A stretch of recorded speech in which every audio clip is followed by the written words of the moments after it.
नमस्कार, आप देख रहे हैं दैनिक सवेरा टीवी और मैं गजेंद्र शर्मा इस समय आपके समक्ष लाइव हुआ हूं राजधानी शिमला से। आज दिन भर क्या कुछ खास रहा ये जानकारी आपके साथ साझा करेंगे। सबसे पहले आपको बताएंगे कि मुख्यमंत्री सुखविंदर सिंह सुक्खू कब वापस शिमला लौट रहे हैं।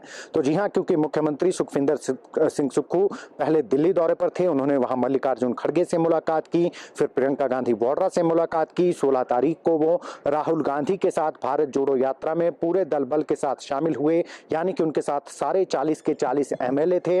उसके बाद वो वापस दिल्ली लौटे। वापस दिल्ली लौटने के बाद उन्होंने एनएसयूआई के जो राष्ट्रीय अध्यक्ष हैं उनके साथ जो है तमाम जितने भी एनएसयूआई के छात्र सदस्य हैं उन्हें संबोधित किया, उनके साथ कार्यक्रम में शिरकत की और उन्हें जो है वो किस तरीके से नेता बना जाता है, किस तरीके से लीडर बना जाता है, इसका ज्ञान दिया। उसके बाद उनकी और भी कई ऑफिशियल मुलाकातें थी, कुछ संगठन को लेकर भी बातें थी जो उन्होंने करनी थी। आनंद शर्मा से वो मिले, राजीव शुक्ला से वो मिले, तमाम जितने भी बड़े नेता हैं, दीपा दास मुंशी, उनसे उन्होंने मुलाकात की और हिमाचल के जो भी सियासत आजकल सियासी मायने हैं उन पर जो है चर्चा की गई।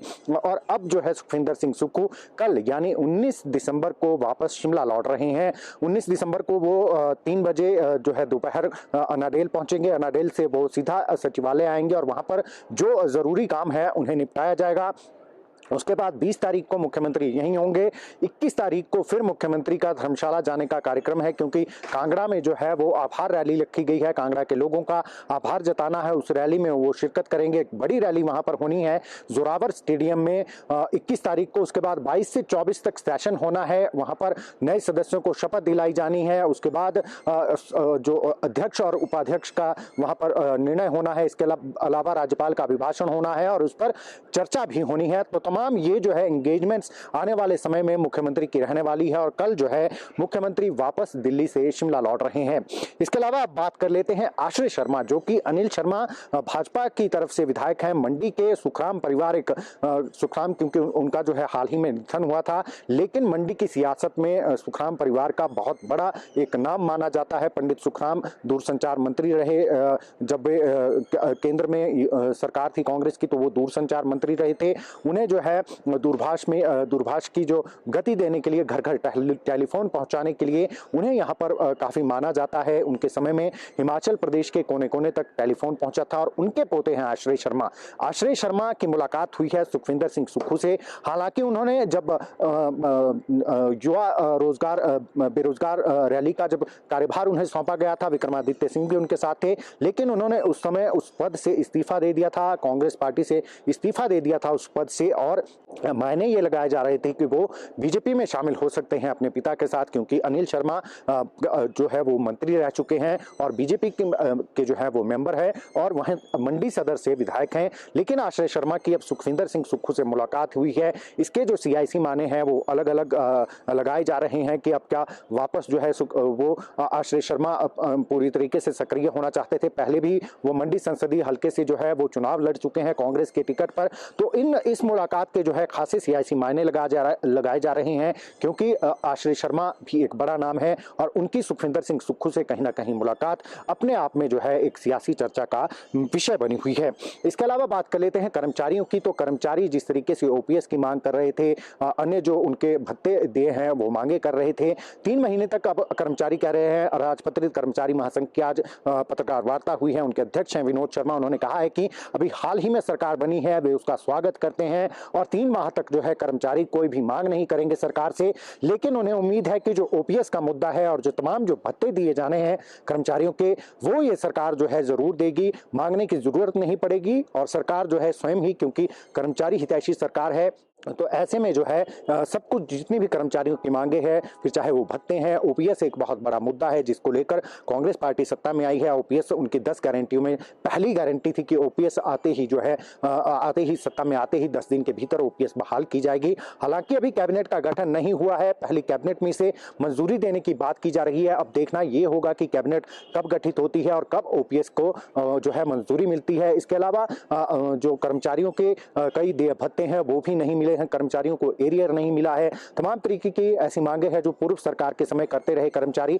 लेकिन अब कर्मचारियों का कहना है कि वो 3 माह तक कोई भी मांग जो है वर्तमान सरकार से नहीं करेंगे और उन्हें उम्मीद है कि वर्तमान सरकार जो है वो कर्मचारियों की सारी मांगों को मानेगी। उन्होंने पूर्व की भाजपा सरकार पर कर्मचारियों की अनदेखी के भी आरोप लगाए। उन्होंने कहा कि पूर्व के जो कर्मचारी संघ था, राजपत्रित कर्मचारी जो संघ था, वो कर्मचारियों का ना रहकर, पूरे प्रदेश का ना रहकर, बल्कि सिराज, जहां से मुख्यमंत्री आते हैं वहां का सिराज कर्मचारी संघ जो है वो बनकर रह गया था। उन्होंने ना ही कर्मचारियों के मुद्दों को उठाया। उन्होंने साफ तौर पर कहा है विनोद ठाकुर ने कि जो जिनके साथ जो है कर्मचारियों का बहुमत है उन्हीं के साथ जेसीसी होनी चाहिए, क्योंकि वही जो है कर्मचारियों की मांगों को, मुख्य मांगे क्या है वही जो है प्रमुखता से कर्मचारियों की मांगों को सरकार के समक्ष रख सकते हैं। तो ऐसे में जिस गुट के साथ कर्मचारियों का समर्थन है उसी के साथ जो है वो जेसीसी होनी चाहिए। ये जो तमाम मांगे हैं कर्मचारियों की तरफ से की जा रही हैं।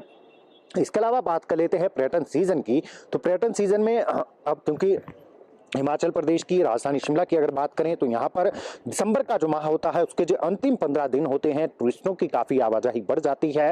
राजधानी शिमला पूरी तरीके से पैक हो जाती है। पर्यटन कारोबारी हालांकि काफ़ी खुश रहते हैं क्योंकि उनकी ऑक्यूपेंसी होती है, तो मनमाने रेट्स भी हम कह सकते हैं कि वो वसूले भी जाते हैं। इस समय में टूरिस्टों से लूट भी होती है क्योंकि जो रूम 1000 का होता है वो 5000 और 7000 तक का यहाँ पर दिया जाता है। तो ऐसे में कहीं ना कहीं जो टूरिस्ट होते हैं उन्हें ठगा भी जरूर जाता है। लेकिन अब शिमला पुलिस ने ट्रैफिक को लेकर क्या प्लान बनाया है ये आपको जानकारी देना चाहेंगे।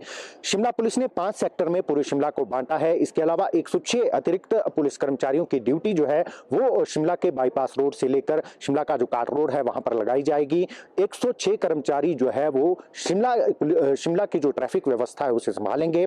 इसके अलावा जितनी भी बसें, बड़ी बसें जो टूरिस्टों को लेकर बाहर से आती हैं, बाहरी राज्यों से आती हैं, उन्हें जो बाईपास है, टुटीकंडी बाईपास है, वहीं पर उन्हें रोका जाएगा या तारादेवी की तरफ जो है उन बसेस का लगाया जाएगा। वहां से व्यवस्था की जाएगी उनके शहर में लाने की। टूरिस्टों को किसी भी तरीके की जो है यातायात अवरुद्ध ना हो, इसके लिए जो राइडर हैं, 17 राइडर हैं पुलिस के, जो बाइक राइडर हैं, वो भी इस ट्रैफिक व्यवस्था को सुचारू रखने में पूरे तरीके से जहां भी जाम की स्थिति होगी वहां का रुख करेंगे और ट्रैफिक खुलवाने में जो है वो पूरी जो है सक्रियता बरती जाएगी। इसके अलावा थानों को भी आदेश दिए गए हैं कि जो थानों की गाड़ियां हैं वो भी इस दौरान जो है, क्योंकि टूरिस्ट सीजन है तो इस दौरान वो भी सड़कों पर रहे, यातायात किसी तरीके से अवरुद्ध ना हो।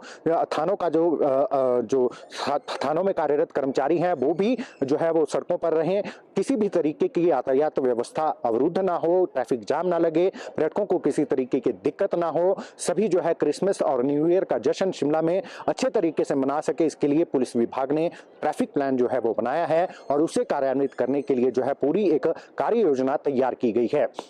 इसके अलावा बात कर लेते हैं चार्जिंग स्टेशन की, क्योंकि मुख्यमंत्री सुखविंदर सिंह सुक्खू ने जो पहली बैठक ली थी उसमें कहा है कि ज़्यादा से ज़्यादा फोकस ये रहेगा आगामी 5 साल में कि जितने भी विभाग हैं, विभागाध्यक्ष हैं, वहाँ पर इलेक्ट्रिक गाड़ियाँ ही खरीदी जाएंगी और जितने भी विभागों की गाड़ियाँ अगर इलेक्ट्रिक खरीदी जाएंगी तो संभवतः उनके लिए चार्जिंग स्टेशन की व्यवस्था करनी भी एक बहुत बड़ी चुनौती होगी। तो उन्होंने कहा है कि पूरे प्रदेश में अलग अलग स्थानों पर चार्जिंग स्टेशन बनाए जाएंगे। उसी कड़ी में शिमला में भी 5 जगह पर चार्जिंग स्टेशन जो है वो बनाए जाएंगे। हालांकि जो लोकल बस स्टैंड है वहां पर अभी चार्जिंग स्टेशन उपलब्ध है, उसमें जो इलेक्ट्रिक बसेस शिमला में चलती हैं उनकी वहां पर चार्जिंग होती है, लेकिन इलेक्ट्रिक गाड़ियों की भी चार्जिंग की व्यवस्था हो सके ताकि लोग जो है इलेक्ट्रिक गाड़ियां खरीद सके। इसके लिए राजधानी शिमला में 5 जो है अलग अलग स्थानों पर इलेक्ट्रिक स्टेशन जो है, चार्जिंग स्टेशन जो है वो बनाए जाएंगे ताकि लोग ज्यादा से ज्यादा इलेक्ट्रिक वाहन खरीदें और उन्हें किसी तरीके की दिक्कत ना हो, क्योंकि इलेक्ट्रिक जो गाड़ियां होती हैं उन पर चार्जिंग के लिए चार्जिंग स्टेशन चाहिए होता है, तभी उनकी